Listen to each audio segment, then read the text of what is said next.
Hook. 35 American paratroopers charged across an open field with fixed bayonets against more than 200 heavily armed SS soldiers.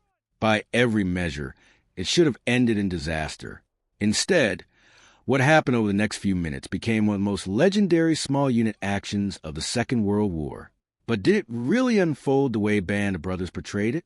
Today, using wartime aerial photographs, modern battlefield analysis, and eyewitness testimony from the men who fought there, we're uncovering the true story of Captain Richard Winter's charge at Heteren Crossroads. As the first light of dawn spread across this quiet Dutch countryside in October 1944, 35 soldiers from Easy Company sprinted headlong across an exposed field with bayonets fixed, charging directly to a force of more than 250 SS troops. Within only a few minutes, this peaceful stretch of farmland will become the scene of one of the most daring assaults carried out by American paratroopers during the war. The dramatic attack was later brought to millions of viewers through HBO's Band of Brothers, where Captain Richard Winters and the men of Easy Company earned their place in military history. Yet the real events surrounding the battle are even more remarkable than the television adaptation. What exactly happened here? Why was such an incredibly risky assault ordered? And just how closely does the famous series match the historical record? Using modern mapping technology, wartime reconnaissance photographs, and first-hand accounts from the soldiers who fought on this battlefield, we're going to retrace every stage of the action and separate fact from dramatization as we revisit the charge at Heteren Crossroads. To understand why this seemingly ordinary crossroads became the setting for such an extraordinary battle, we first need to step back and examine the wider situation facing both the Allied and German armies during the opening days of October 1944. Only 2 weeks earlier, Field Marshal Bernard Montgomery had launched the ambitious Operation Market Garden, a bold attempt to force a crossing over the Lower Rhine at Arnhem and open a direct route into Germany before Christmas. The operation ultimately fell short of its objective. Poor coordination, logistical problems, and determined German resistance brought the offensive to a halt, although the Allies still managed to secure valuable territory along the way. One of the most important areas captured during the operation was a strip of land known simply as the island, hemmed in by waterways, with the Rhine to the north and the Waal to the south. This narrow stretch of countryside held enormous strategic value. Control of the area meant control of the approaches to several vital river crossings that both sides desperately wanted to hold. After the failure of Market Garden, Allied commanders focused on strengthening their exposed positions. They worked to widen the narrow corridor created during the offensive and secure both flanks before the Germans could launch a counterattack.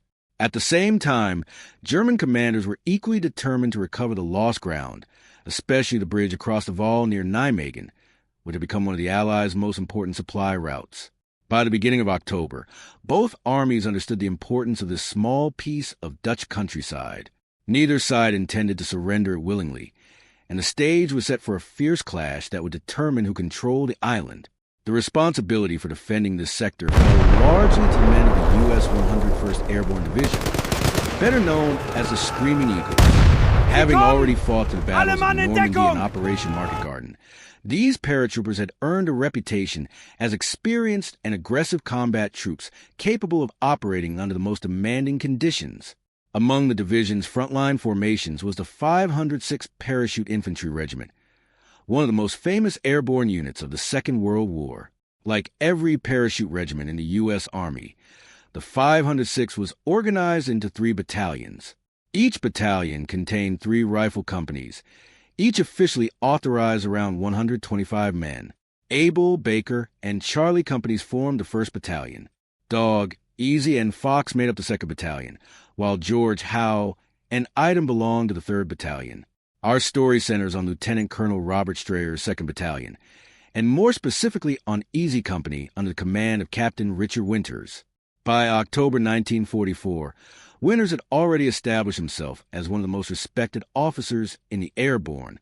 He assumed command of Easy Company on D-Day after the commanding officer's aircraft was shot down before reaching Normandy.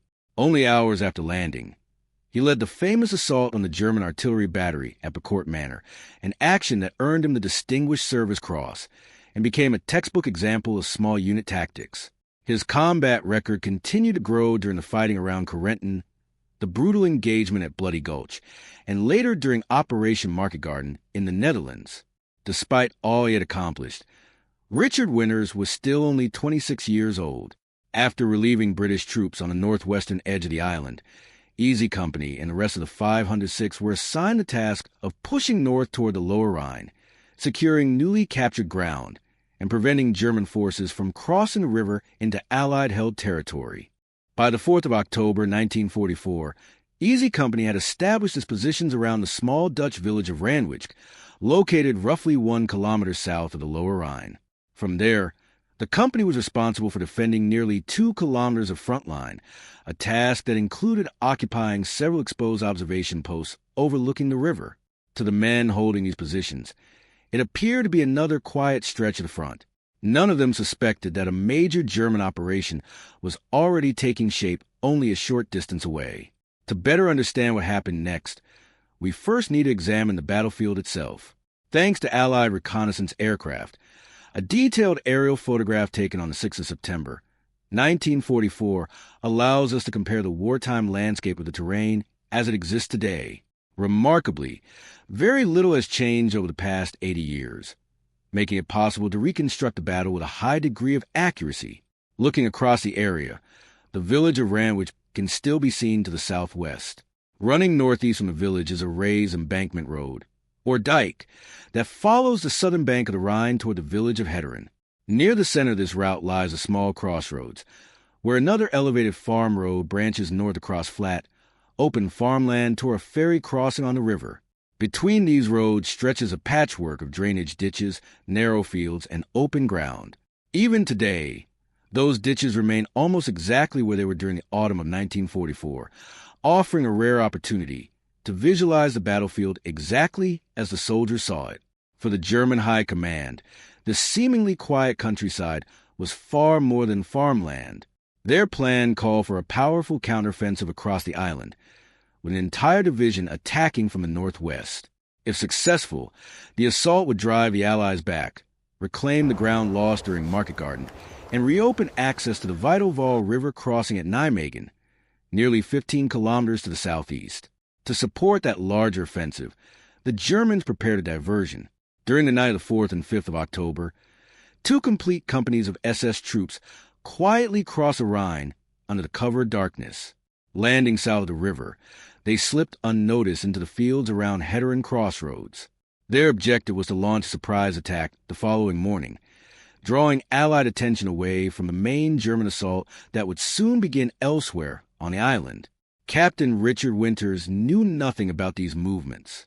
Although Easy Company's positions lay close to the Rhine, they did not provide a clear view of the opposite riverbank. Without reliable observation, there was no way of knowing whether German forces were gathering for an attack or simply maintaining their usual defensive positions. Determined to gain better intelligence, Winters ordered a reconnaissance patrol before dawn on the 5th of October. At approximately 3:30 in the morning, 4 men were instructed to move northeast, occupy a building overlooking the river, and observe any activity on the far bank before reporting back. The patrol was led by Sergeant Art Newman and included Private First Class Al Lesniewski along with 2 other paratroopers. Moving quietly beside the shelter of the raised dike, they advanced through what they believed was friendly territory. The darkness concealed the landscape around them, and nothing suggested that hundreds of German soldiers were already hidden in the surrounding fields. For nearly 20 minutes, the patrol advanced without incident. Then, as they approached the embankment near the crossroads, Newman ordered Lesniewski to climb onto the top of the dike and look north toward the river. It seemed like a routine observation that would take only a few seconds.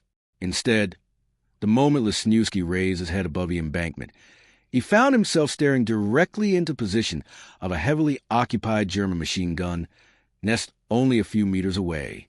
The German crew spotted him at exactly the same instant. The silence was shattered immediately. Grenades exploded among the Americans before they had any chance to react, followed by bursts of machine gun fire that tore through the darkness. Every member of the patrol was wounded in the opening seconds.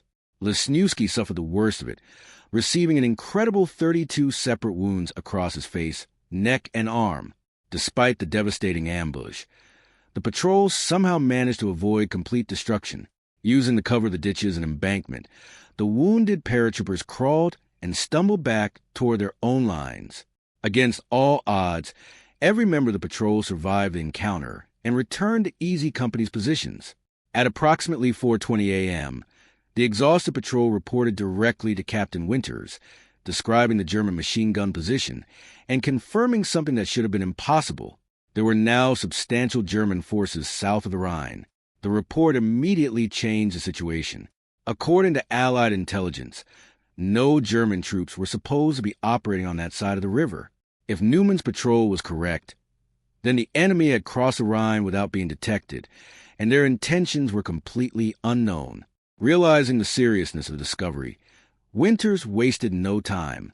Rather than waiting for higher headquarters to investigate, he assembled a 15-man force from 1st Platoon, accompanied by Sergeant Bull, carrying the company radio.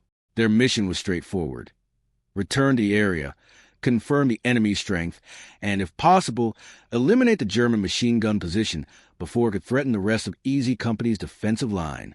Within minutes, the small force quietly moved out, following the same route that Newman's patrol had taken only an hour earlier. None of the men knew that this reconnaissance mission was about to trigger one of the most famous actions in the history of the 101st Airborne Division.